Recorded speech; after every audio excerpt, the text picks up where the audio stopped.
It can be tough to get your bearings on a new legend, and even when you do feel like you're understanding them, there are a whole bunch of advanced tips and tricks that still need to be learned.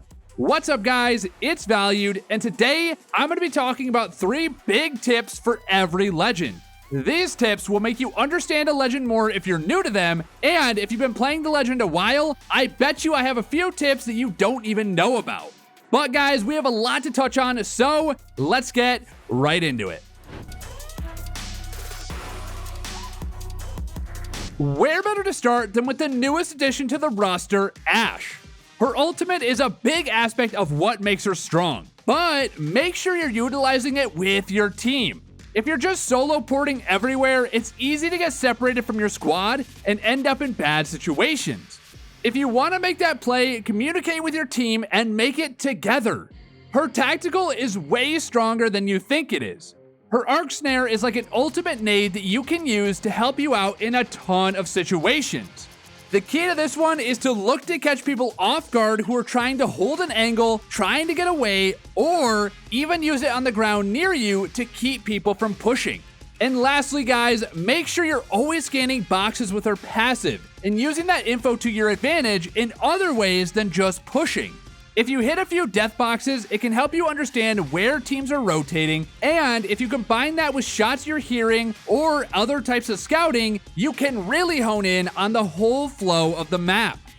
Moving on to Bangalore, she is a great pick, especially for solo queuing, but it's important to use her abilities properly to get the most out of them and keep them from screwing up your fights for your teammates. Her smokes are the best example of this, and you should make sure you're smoking at the right times. Look to only smoke if your team is losing the fight, and look to smoke towards your enemies rather than on your own squad. Shooting smokes right in front of enemies that are causing you trouble is the best way to do it. Her double time passive is also really strong, but make sure you're sliding at the end of it to make the most of the extra momentum. Or if you're under big fire, hit a big slide jump right as the speed ramps up. The window to do this is pretty small, but it can be a great way to get more mobility out of her passive. And lastly, you should use Bangalore's ultimate to zone enemies and defend against pushes. It's best used this way because you can really screw up one of your own pushes if you try to use it offensively. So Mirage has a ton of cool clone tricks that can really help him navigate the game. One common one is to send your clone across areas of the map as you're rotating. Tricking someone into shooting your clones can let you know where they are before they get the jump on you. This goes for fights as well. Sending in a clone first when enemies expect you to push can really throw them off and have them wasting their clip on the wrong guy. And oh yeah, make sure to use his ultimate early. So many players wait until they're almost dead to use Mirage ult. It is a great distraction tool, but you don't get all that distraction value if you're waiting to use it until you're almost dead. Instead, use it when you're healthy and ready to fry someone who shoots at the wrong clone.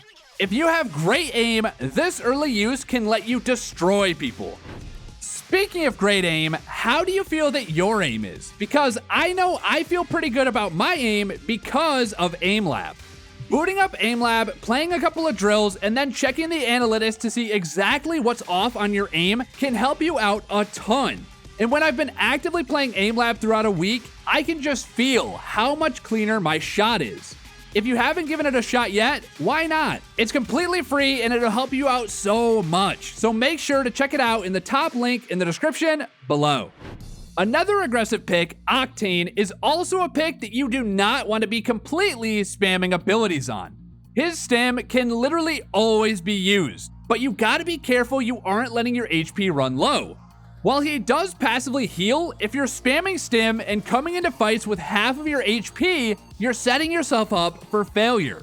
Same goes for his pad.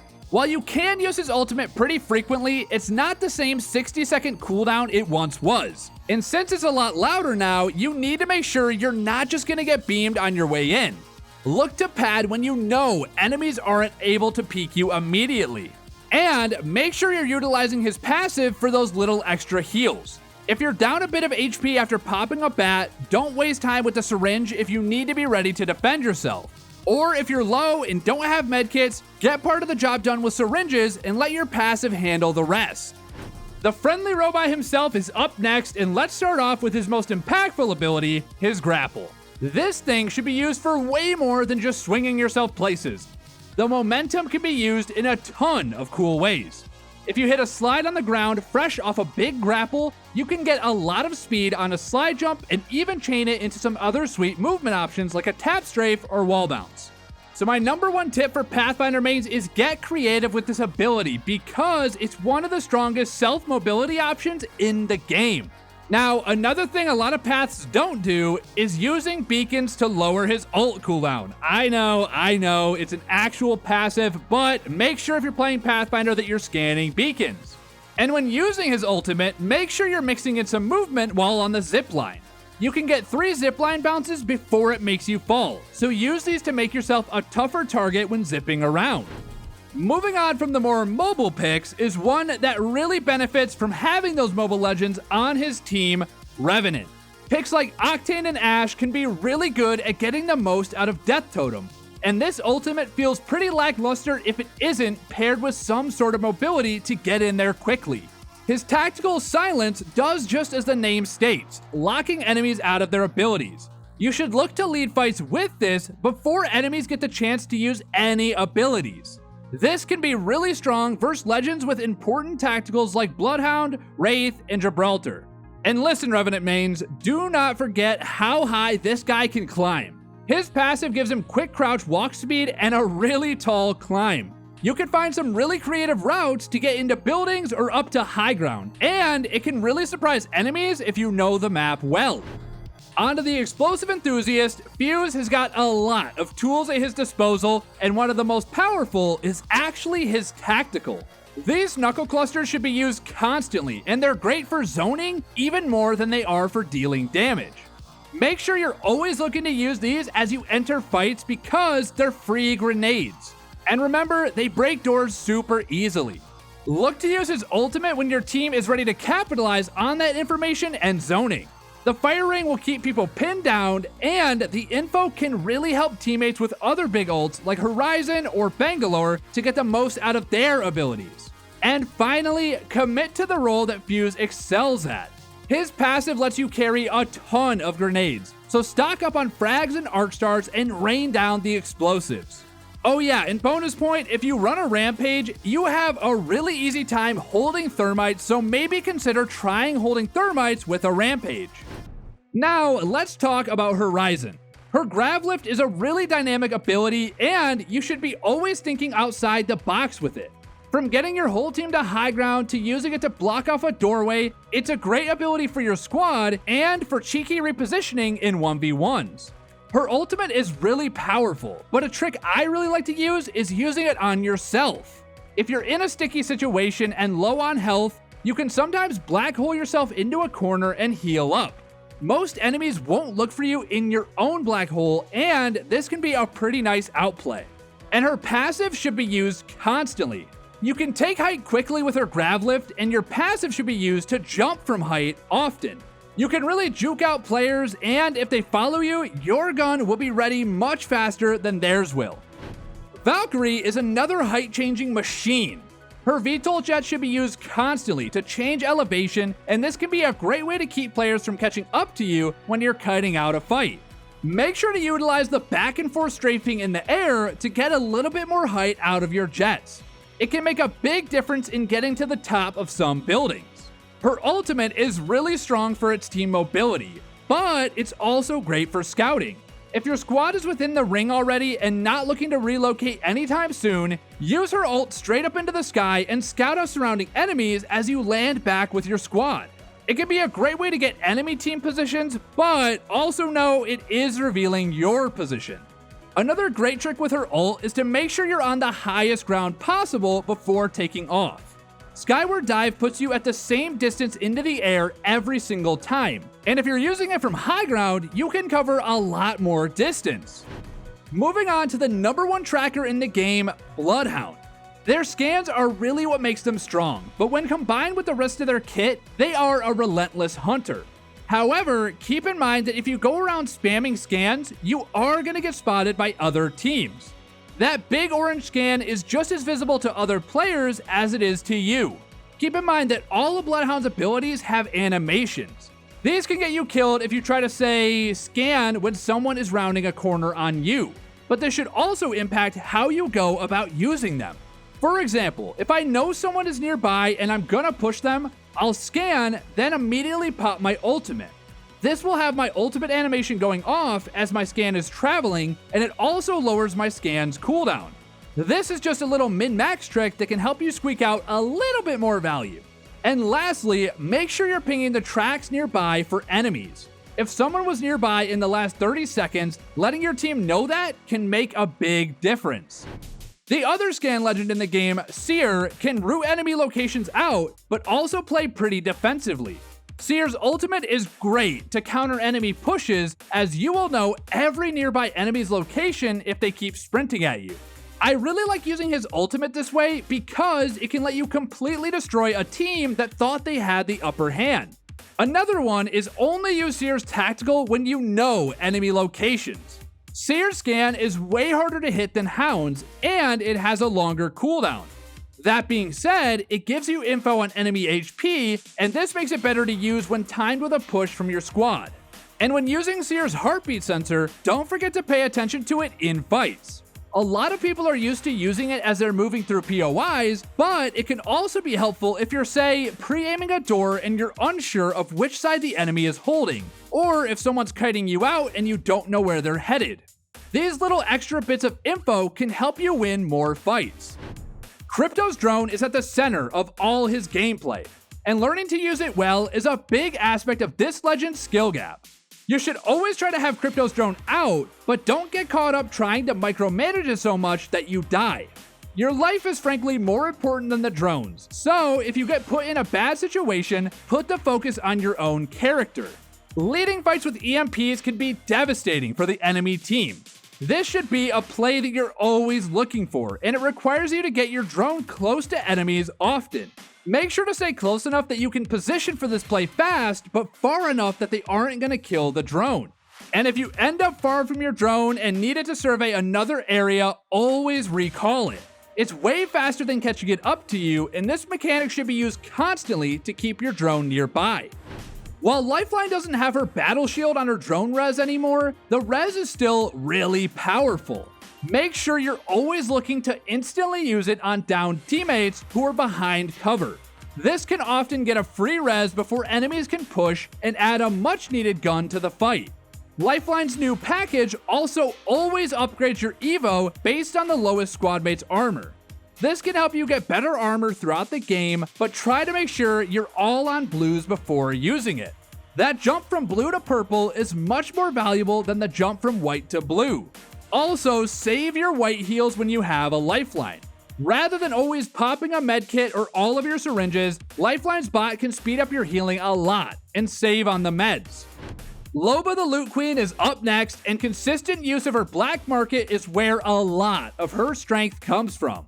Make sure you're using this nearly on cooldown, but also make sure you're in a good location to grab a ton of lootable area.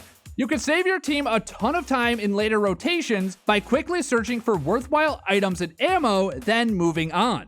Make sure you also close your market when you leave, because you don't want to give the enemies a free market. And you can use the black market to block doors and shield swap during fights. This can be a great strat when you're cracked and behind in a fight. Get into a building, block the door with your ult, and quickly grab an armor out of a death box. Just make sure you actually know of an armor or a box that has a swap for you. On to the toxic man Caustic. We all know that you can block doors with his traps. Just be careful you're not doing this without the knowledge of your teammates' locations. If they need to come through a door in a hurry and you have it blocked, they can die very easily, and this is super frustrating. Caustic's ult is great for rooting teams out of buildings and small spaces, but it's also great for just zoning enemies. Even if a team is in the open near a rock or trying to push you, a Caustic ult can force them to reposition or take a ton of damage. So stay flexible and aggressive about how you use this ability, especially later into the game. Also, don't forget about shooting your own barrels.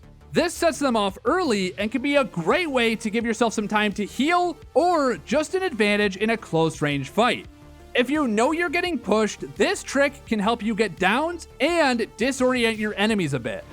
Gibby's bubble is really strong, but for that very reason, you have to be careful when you use it. If you go burning bubble just because you took a little bit of damage, not only does the enemy know it's on cooldown, but now you don't have it for when your team really needs it. So be conservative with it and use it when you know it will save lives. Speaking of his bubble, make sure you get really good at bubble fighting.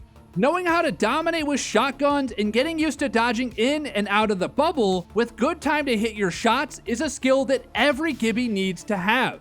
If you're good at this, you can be so hard to kill and do a lot of work in team fights. Also, Gibbies, don't forget how tanky you are with your fortified passive and your gun shield.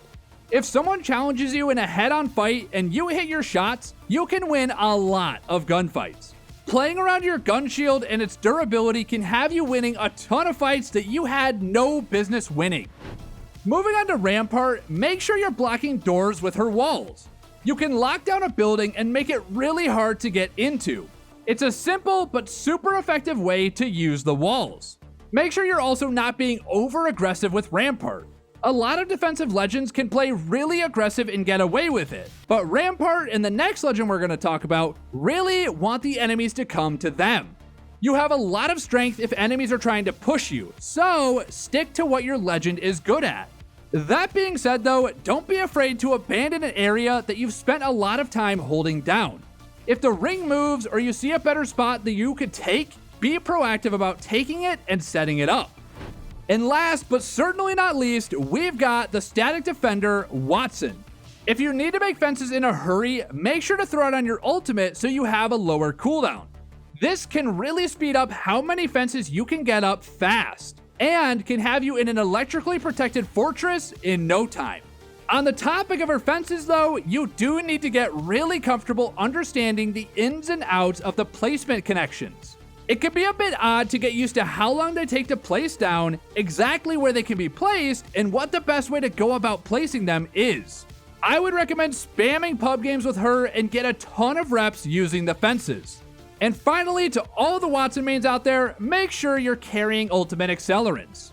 Not only can you carry 2, but having your ultimate up constantly is really strong if enemies manage to break it. Being able to pop some ult accels and get one back up can be the difference maker in many endgame situations. Alrighty guys, that's going to wrap it up for our tips for every legend. Now, as you guys can assume, I couldn't cover every tip in this video, but I know there's at least one tip for each legend that we touched on today that can help you improve your performance. No matter what legend you've been grinding, make sure you're taking the time to learn all the little nuances and possible plays that you can make with their kit. As always guys, it's been your boy Valued. Make sure to hit that like button if you enjoyed the video, and I'll see you guys in the next one. Peace.